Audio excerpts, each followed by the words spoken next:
Good morning and welcome to my another vlog. তোমরা যারা আমার আগের ভ্লগটা দেখেছো তারা তো অবশ্যই জানো আমি নীল পুজোর দিন গাইঘাটায় গেছিলাম বাবার মাথায় জলাভিষেক করতে।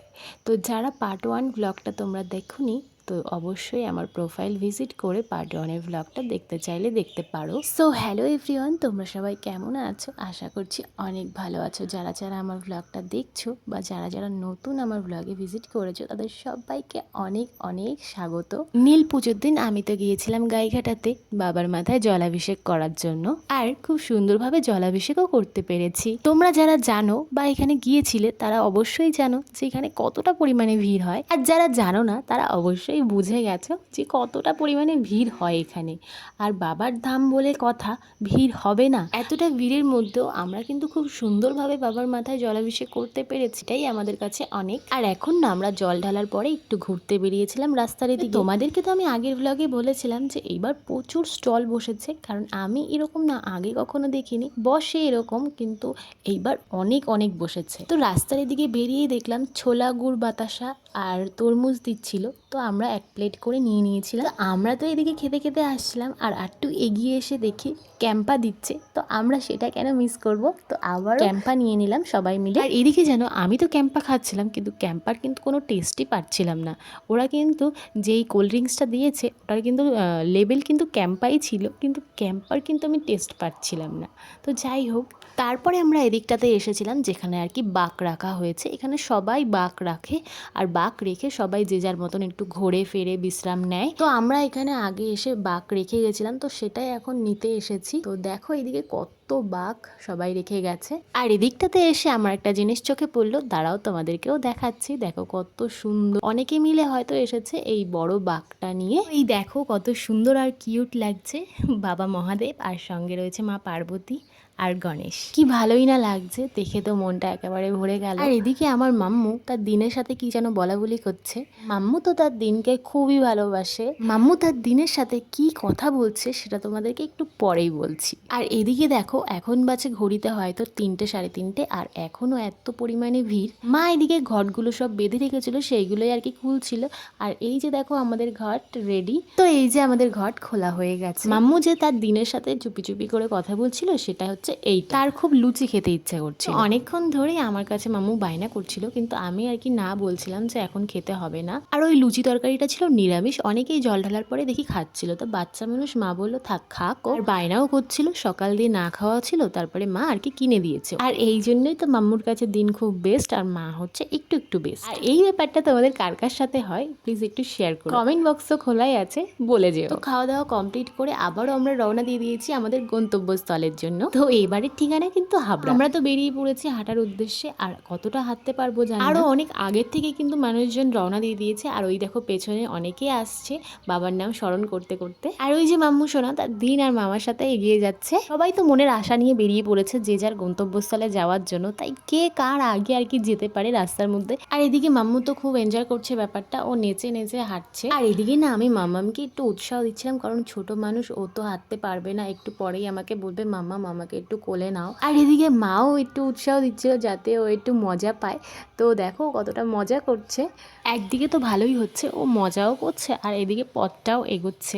রাস্তায় কিন্তু প্রচুর পরিমাণে গানের বক্স লাগানো ছিল, এই জন্য না হাঁটতেও ভালো লাগছে রাস্তাগুলোতে। বাবা মহাদেবের নাম আর গানে যেন আলাদাই একটা শক্তি আছে, কি বলো তোমরা, তাই না? আর এদিকে তোমাদের সাথে কথা বলতে বলতে আমরা কিন্তু অনেকটা রাস্তা চলে আমরা কিন্তু বেরিয়ে পড়েছিলাম ওই 3টে সাড়ে 3টে নাগাদ। রাস্তাঘাট খুব একটা গরম ছিল না, একটু রোদ্দুরের তাপটা ছিল, যেটুকু রাস্তা গরম ছিল সেটুকু কিন্তু জল পড়ে পড়ে আর কি ঠান্ডা ছিল, হাঁটতে অসুবিধা হচ্ছিল না। তো এই যে আবারও চলে এসছে জলের স্টল, এখানে ছিল যে ছোলা গুড় বাতাসা, আর দিয়েছিল হলুদ কালারের স্যাকারিন জল, আর প্লেন জলও ছিল। আর এখানে না কত বড় একটা শিব ঠাকুরের মূর্তি ছিল, দেখতে কিন্তু দারুণ লাগছে। এখানে কিন্তু প্রচুর আওয়াজ হচ্ছিল, গানের বক্স লাগানো ছিল, এত গানের আওয়াজ হচ্ছিল যে তোমাদেরকে কি বলবো।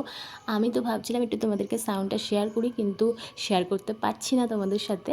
আর এদিকে মাম্মু কিন্তু সেই তালে তালেই নাচ করে যাচ্ছে। এই মাম্মা একটু মুখটা এদিকে ফেরা হাঁটা কিন্তু বন্ধ নেই, দলে দলে লোক, শয়ে শয়ে লোক কিন্তু চলছে যে যার গন্তব্যস্থলে। আর এদিকে কিন্তু আরেকটাও স্টল ছিল, এখানেও কিন্তু ছোলা গুড়, বাতাসা, প্লেন জল, স্যাকারিন জল এসব দিচ্ছিল। তো অনেক অনেক জায়গায় এসব দিচ্ছে, আমরা সেরকম নিচ্ছি না, অনেক জায়গায় দিচ্ছে সেটাই সেরকমভাবে খেতে পারছি না, তো শুধু শুধু নিয়ে অনেকে এমনি আমরা না অনেককে দেখছিলাম তাইকে ফল বাতাসা নিচ্ছে, ছোলা গুড় বাতাসা নিচ্ছে, সেগুলো যেটুকু খেতে পাচ্ছে খাচ্ছে আর বাকিটুকু ফেলে দিচ্ছে। আর প্লেন জল নিচ্ছে, সেই জলটা পায়ে ঢালছে, কিছুটা খাচ্ছে কিছুটা পায়ে ঢালছে, কিছুটা ফেলে দিচ্ছে। স্যাকারিন জল নিচ্ছে সেটাও ফেলে দিচ্ছে। তো যেটুকু খাওয়া সেটুকু খাওয়া উচিত। আর যেখানে দিচ্ছে ওগুলো না নিলেও হয়। অনেকে কী করছে, যেখানেই দিচ্ছে সেখানেই নিচ্ছে, অল্প একটু খাচ্ছে আর ফেলে দিচ্ছে। এরম করে করে প্রচুর পরিমাণে ফল নষ্ট হচ্ছে, রাস্তায় ফলের ছড়াছড়ি, গুড় এগুলো পায়ে পড়ছে, এগুলো তো ঠিক না, না? যেটুকু খাওয়া যায় সেটুকুই নিলে ঠিক আছে। যেমন আমরা অনেক জায়গায় তো নিচ্ছিই না, যেটা নিচ্ছি সেটা খাচ্ছি বা প্লাস্টিকে রেখে দিচ্ছি, বাড়িতে গিয়ে খাবো বলে এরকম নিচ্ছি। বেসিক্যালি যারা এসব করছে, মানে ফল জল বাতাসা এগুলো দিয়ে মানুষের উপকার করছে, তারা তো ভালোর জন্যই করছে, কিন্তু ব্যাপারটা হয়ে গেছে যারা পাচ্ছে তারা জিনিসটার অপচয় করছে। কারণ এই যে বলে না, বেশি হয়ে গেলে তখন কোনো জিনিসেরই কদর থাকে না, তো মানুষের এত অপচয় করা উচিত না। এই যে এখন অনেকে অনেক কিছু পাচ্ছে, কিন্তু লাস্টের দিকে দেখা গেলো কিছুই পাবে না, অনেকে আছে। আসলে জল আর ফল কতই বা খাওয়া যায়, অনেকের ইচ্ছে নেই কিন্তু তবুও এক গ্লাস জল নিচ্ছে, সেটা নেওয়ার পরে এক চিমি খেয়ে সেটা পুরোটাই ফেলে দিচ্ছে। এটার কি মানে আমি সেটা বুঝলাম না। তোমাদের সাথে কথা বলতে বলতে আমি কিন্তু কুলপুকুর পৌঁছে গেলাম। কুলপুকুরে এসে দেখি সেখানেও সেই ভিড়। এবার কিন্তু শুধু ছোলা বাতাসা না, কুলপুকুরে আসার পর দেখলাম ছোট বাচ্চাদের জন্য রয়েছে ফ্রুটি। এটা কিন্তু আমার বেশ ভালোই লাগলো, কিন্তু আমাদের জন্য না, আমরা বড় হয়ে গেছি।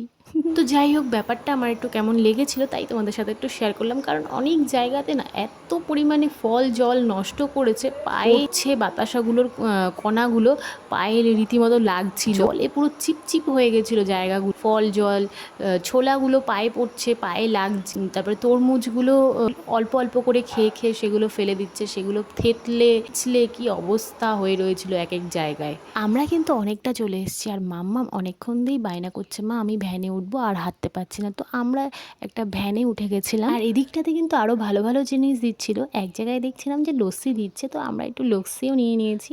আর এই যে মাম্মামের হাতে আইসক্রিমের প্যাকেট দেখছো, এগুলোও কিন্তু দিয়েছে। এক এক জায়গায় কিন্তু ভালোই বেশ সুন্দর সুন্দর জিনিস দিচ্ছে। এইবার যেখানে ফ্রুটি আর আইসক্রিম দিচ্ছে সেখানে শুধু বাচ্চাদের জন্যই দিচ্ছে। আর এই দেখো, দেখতে দেখতে কিন্তু সন্ধেও হয়ে গেল। আমরা প্রায় অনেকটা হাবড়ার কাছাকাছি চলে এসেছিলাম। আরও অনেক কিছু দিয়েছিল যেগুলোর ভিডিও আমি করতে পারিনি। এক জায়গায় তো লিমকা জুস দিয়েছিল, ওগুলো সবার জন্যই দিয়েছিল, বড় ছোট কোনো ব্যাপার না। আর এক জায়গায় চকলেট দিয়েছিল, লাড্ডু দিয়েছিল, তারপরে প্যাকেটের যে লস্যি থাকে সেগুলো দিয়েছিল। এই যে আইসক্রিমগুলো দেখছো, এগুলো কিন্তু সবার জন্য, কোনো বড় ছোট নেই, সবার জন্যই দিয়েছে। এগুলো কিন্তু পেয়েছি সব হাটতুবার এদিকটায়। আর এই যে দেখতে পাচ্ছ ডাব, এগুলো কিন্তু হাটতুবার এদিকটায় এসেই পেয়েছি। অনেক জায়গায় আরও অনেক কিছু দিয়েছে, ফ্রুটির বোতল, থামস আপের ছোট ছোট বোতলগুলো, তো সেগুলো ভিডিও করতে পারিনি, তো তাই জন্য তোমাদের সাথে শেয়ার করতে পারলাম। আমরা কিন্তু পৌঁছে গেছি হাবড়া, আর এখন কিন্তু আমরা ভ্যান থেকে নেমে পড়েছি, কারণ ভ্যান থেকে নেমে গন্তব্যস্থল কিন্তু একটু দূরেই, সেটা কিন্তু হেঁটে হেঁটেই যেতে হবে। আর এদিকে দেখো আমার কি অবস্থা হয়েছে, একদম হাল বেহাল। ভ্যান থেকে নেমে যেন আরও বেশি পাটা ব্যথা করছে। আর সত্যি কথা বলতে বাবার নাম জপ করতে করতে এতটা দূর যখন চলে এসেছি কষ্ট করে, আর আরেকটু কষ্ট নয় করলাম। তো যাই হোক, আমাদের নেক্সট গন্তব্যস্থল কিন্তু বেশি দূর না, আমরা কিন্তু প্রায় চলেই এসেছি। তোমাদের সাথে গল্প করতে করতে আমি কিন্তু পৌঁছে গেলাম। আর আমরা এসে দেখি এখানে বেশি একটা লাইন ছিল না, তাই তাড়াতাড়ি করে বাবার মাথায় জলাভিষেকটা করে নিয়েছিলাম। আর এদিকে না ধূপকাঠি মোমবাতি জ্বালানোর ব্যবস্থা ছিল, তো আমরা জ্বালিয়ে ধূপকাঠি মোমবাতি বাবার একটু আরতি করে নিয়েছিলাম। আর এদিকে দেখো সবার অবস্থায় ক্লান্ত, যে যার মতন জল ঢেলে বসে পড়েছে, আর যেন কোনো এনার্জি। আর এই যে দেখো আমার মাম্মু সোনা, ওহ কত ক্লান্ত হয়ে গেছে আমার মাম্মুটা। শুধু মাম্মু একা না, ভাই মা আমি সবাই ক্লান্ত প্রায়। তো আমাদের তো পুজো দেওয়া কমপ্লিট, আর এখন তো আমরা রওনা দেবো বাড়ির দিকে। সো গাইজ, নীল পুজোর দিনের ব্লগটা কিন্তু এই পর্যন্তই ছিল।